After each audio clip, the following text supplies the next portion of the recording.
Hello viewers, আজকে আমি আপনাদেরকে সড়কে হাঁটতে হাঁটতে কয়েকটা জায়গা দেখাবো ঢাকা শহরের, যে জায়গাগুলো নিয়ে আপনারা অনেকেই নামগুলো শুনেছেন, হয়তো দেখেননি। যারা ঢাকায় আসেননি তারাও কিন্তু এই নামগুলো জানেন। এর মধ্যে যেমন একটা দোয়েল চত্বর। আজকে এখন আমি আপনাদের দেখাবো দোয়েল চত্বরটা দেখতে কেমন, দোয়েল চত্বর এরিয়াটা থেকে কোন দিকে কীভাবে যাওয়া যায়, আর দোয়েল চত্বরের দোয়েলটা কেমন সেটাও দেখাবো।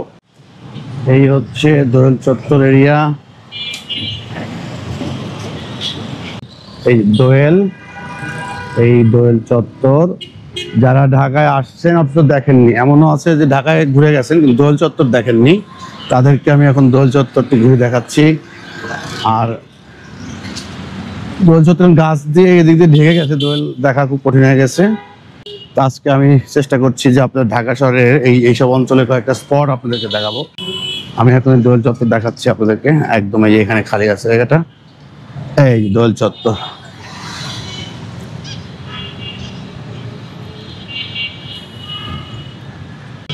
আমি এই যে দোয়েল চত্বরের সামনে দাঁড়ানো, এটাই হচ্ছে সেই দোয়েল চত্বর নাম করা একটা জায়গা। এই দোয়েল চত্বর থেকে আপনার যদি মানে এদিকে যাই, পেছন থেকে এদিকে চলে যাই, তাহলে এটা শহীদ মিনার আছে, জাতীয় শহীদ মিনার। আর এই দোয়েল চত্বর থেকে এইদিকে গেলে এদিকে চানখারপুল বলে, যেটা Chankharpul area, Dhaka medical college, Nazimuddin road, মানে পুরান ঢাকার দিকে যাওয়া যায়। আর এদিকে গেলে হাইকোর্টের রাস্তা, বাংলাদেশ শিশু একাডেমি এই সাইডে। আর এই শিশু একাডেমির এই রাস্তাকে কেন্দ্র করে কিন্তু অনেক মানে মাটির তৈজসপত্র এখানে পাওয়া যায়। আর এই দিকে গেলে শাহবাগ টিএসসি, বাংলা একাডেমিও দেখা যায়। তো আপনাদেরকে আমি এই দোয়েল চত্বরটা দেখানোর জন্য মূলত এখানে আসছি। এগুলো এমন স্পট, যে স্পটগুলো মানুষের এন্টারটেইনিং এরিয়া হয়তো না, কিন্তু এই স্পটগুলো কিন্তু সবসময় মানুষের কাছে খুবই পরিচিত এবং সবাই এর নাম জানে। আমি এখন দোয়েল চত্বর থেকে একটু দূরে যাচ্ছি। আর নানান রকমের ঘর বাড়িতে সাজানোর জন্য সুন্দর সুন্দর মানে তৈজসপত্রগুলো এখানে পাওয়া যায়, মাটির, কাপড়ের, পাটের ব্যাগ, অনেক ধরনের অনেক রকমের জিনিসপত্র কিন্তু এখানে পাওয়া যায়।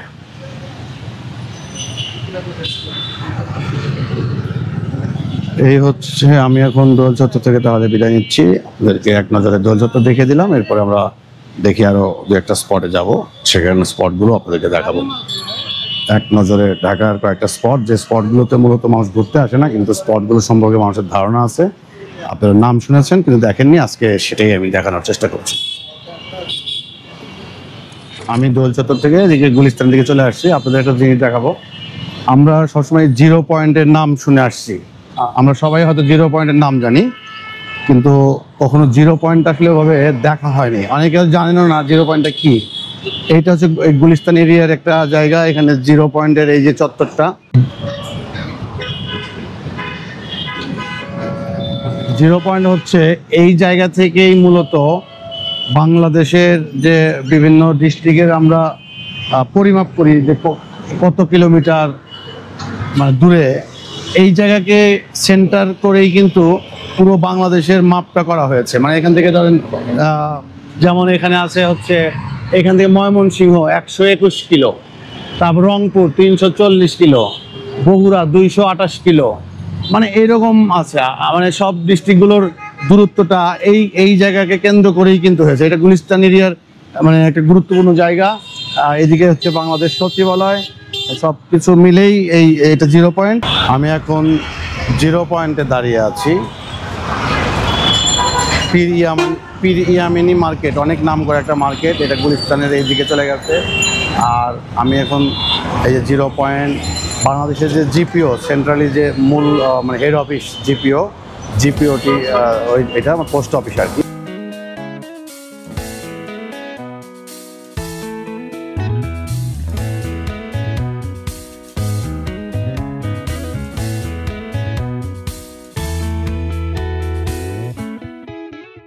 তো বন্ধুরা, আজকে কিন্তু আমি আপনাদের ঢাকার কয়েকটা স্পট অল্প অল্প করে দেখে দিচ্ছি, যাতে আপনারা যেগুলো নাম শুনেছেন দেখেননি তারা এক নজরে এই স্পটগুলো সম্পর্কে ধারণা পাবেন এবং দেখতে পারবেন। তাহলে আমি এখন 0 পয়েন্ট থেকে বিদায় নিচ্ছি। আরেকটি স্পটে যাব, আমরা যাব মতিঝিলের বক্স চত্বর এবং শাপলা চত্বর।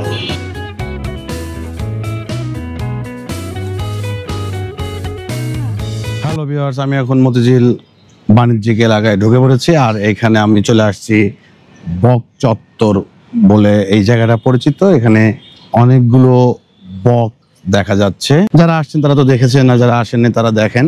আমি এখন এই বক্স চত্বরে দাঁড়িয়ে কথা বলছি। মতিঝিল এলাকার এই বক্স চত্বর কিন্তু অনেকই নাম করা এবং সবাই এই বক্স চত্বর সম্পর্কে ধারণা রাখে। তা আমি এখন আপনাদেরকে বক্স চত্বরটি ঘুরে ঘুরে দেখাচ্ছি।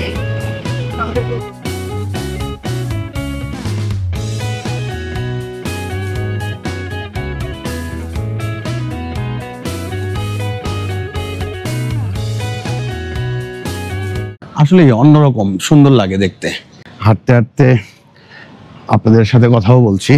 আসলে এই চলার পথ এমন, এই চলার পথে কিন্তু আপনাকে শুধু হাঁটতে হবে, চলতে হবে। থেমে গেলে জীবন আসলে এগোবে না। জীবনকে এগোনোর জন্য সবসময় চলতেই হয়। তো এখন আমি হেঁটে হেঁটে আবার দেখি শাপলা চত্বরের দিকে যাব। ওখানে গিয়েও আপনাদেরকে শাপলা চত্বরটা দেখাবো। আপনাদের কয়েকটা স্পট দেখালাম। এখন আমি হাঁটছি একটু মতিঝিল এই বাণিজ্যিক এরিয়াতে এসে একটা জায়গায় আমি হাঁটছি। এই হাঁটতে হাঁটতে একটু আমরা এখন চা খেয়ে নেব। মতিঝিলে আসলে আমি এক কাপ চা বাইরে খাই, কারণ একটু বাইরে দাঁড়িয়ে চা খাওয়ার একটা মজা, সবসময় মজা বোধ করি। তো আমি এখন চা ব্রেক নিব, চা খেয়ে নিই। এটা চা দেন তো চাচা, চিনি ছাড়া একটা। হ্যাঁ, চিনি ছাড়া একটু চা খাবো। এক কাপ চা খেয়ে আবার দেখি কোথায় যাওয়া যায়। আজকে আমি বের হয়েছি এই শুক্রবারে। ঢাকা শহরে বের হলে যেটা সুবিধা সেটি হচ্ছে যে ভিড় কম, রাস্তার জ্যাম কম। আসলে ঢাকা শহর অত্যধিক জ্যামের শহর। মানে আপনি যদি ওয়ার্কিং ডেতে বের হন, টাইমের কোনো ঠিক ঠিকানা থাকে না। আজকে কিন্তু আমি যেখানে যাচ্ছি রাস্তা ফাঁকা, সুবিধা মতো ঘুরতে পারছি। আর সেই সুযোগে মতিঝিল এরিয়াটা আমি ঘুরে দেখছি। এত সাদা হইলো কেন? চিনি ছাড়া দিচ্ছেন না? আচ্ছা আচ্ছা, চিনি ছাড়া দেন।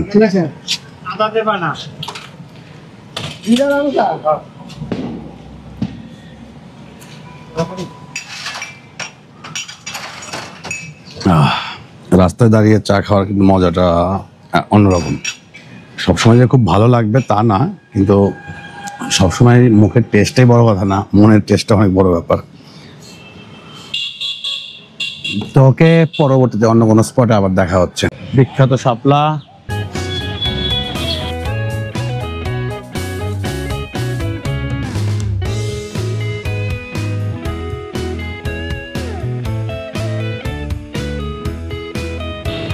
আসলে কতটা ভালো করে দেখাতে পারছি জানি না, এখানে আসলে পরিবেশটা ওইভাবে নাই। আর মানে এখানে আমি এখন এখানে আসলে যে মেট্রো রেলের কাজের কারণে জায়গাগুলো হয়ে গেছে আর কি, মানে ঢেকে গেছে এক ধরনের। তারপরে আমি চেষ্টা করছি আপনাদেরকে দেখানোর জন্য। এই হচ্ছে শাপলা চত্বর। আসলে এই মোড়টাকে এখন বোঝা কঠিন, মানে মোড়ের সেই পরিবেশটা নাই, তো ঢেকে গেছে মেট্রো রেলের কারণে। এখানে আসলে ওই আগের দৃশ্যটা হয় না। তা আমি এই হচ্ছে শাপলা চত্বরের সামনে থেকে এখন আমি আপনাদেরকে দেখাচ্ছি। শাপলা চত্বর থেকে আমি আপনাদেরকে দেখালাম পুরো শাপলা চত্বর এরিয়াটা।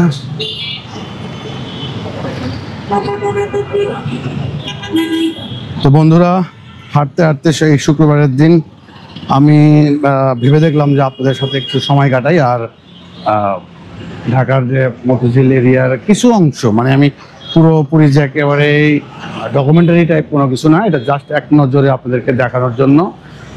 আপনাদের কেমন লাগলো আমি জানি না। যদি একটু ভালো লাগে তাহলে আমার এই চ্যানেলটিকে সাবস্ক্রাইব করে আমার পাশে থাকবেন আশা করছি। এছাড়াও লাইক এবং কমেন্টস তো করবেনই। আল্লাহ হাফেজ, সবাই ভালো থাকবেন, সুস্থ থাকবেন।